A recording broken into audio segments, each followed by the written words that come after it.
بسم اللہ الرحمن الرحیم نحمدہ ونصلی علی رسولہ الکریم اما بعد۔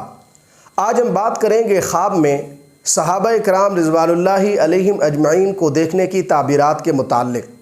مجموعی طور پر صحابہ کرام کو خواب میں دیکھنا یہ خیر اور منفعت کی دلیل ہے، اور صحابہ کرام کو خواب میں دیکھنے والا مسلمان دین اسلام کے راستے پر مضبوطی سے چلے گا۔ اسی طرح اگر کوئی شخص خواب میں جناب سیدنا ابو بکر صدیق رضی اللہ تعالی عنہ کو دیکھتا ہے تو جناب سیدنا ابو بکر صدیق کو خواب میں دیکھنا یہ خیر، خوشی اور کرامت کی دلیل ہے۔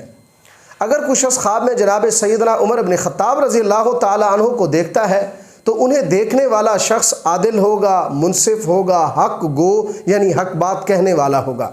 اگر کوئی شخص خواب میں جناب سیدنا عثمان بن عفان رضی اللہ تعالی عنہ کو دیکھتا ہے تو انہیں دیکھنے والا شخص عابد ہوگا، زاہد ہوگا اور پرہیزگار ہوگا۔ اگر کوئی شخص جناب سیدنا علی المرتضیٰ رضی اللہ تعالی عنہ کو دیکھتا ہے اور انہیں خواب میں خوش و خرم دیکھتا ہے تو صاحب خواب جو شخص ہے وہ بہادر ہوگا اور سردار ہوگا۔ سیدنا امام حسن حسین رضی اللہ تعالی عنہما کو خواب میں دیکھنے کی تعبیر یہ ہے کہ خواب والا خیر اور راحت دیکھے گا اور آخر میں شہادت کا درجہ پائے گا۔ اگر کوئی شخص خواب میں حضرت جعفر طیار رضی اللہ تعالی عنہ کو دیکھتا ہے تو اس کی تعبیر یہ ہے کہ انہیں خواب میں دیکھنے والا شخص اپنی زندگی میں حج بھی کرے گا اور جہاد بھی کرے گا۔ کوئی شخص خواب میں حضرت ابو ہریرہ اور حضرت انس بن مالک رضی اللہ تعالی عنہم کو دیکھتا ہے تو اس کی تعبیر یہ ہے کہ انہیں خواب میں دیکھنے والا سنتوں کی طرف راغب ہوگا اور علم اور شریعت کا پابند ہوگا۔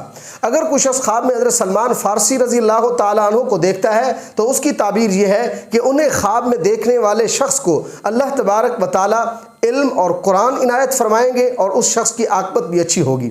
اگر کوئی شخص خواب میں حضرت عبداللہ bin عباس اور حضرت عبداللہ bin مسعود رضی اللہ تعالی عنہم کو دیکھتا ہے تو اس کی تعبیر یہ ہے کہ ان حضرات کو خواب میں دیکھنے والا کار دین میں مجتہد ہوگا۔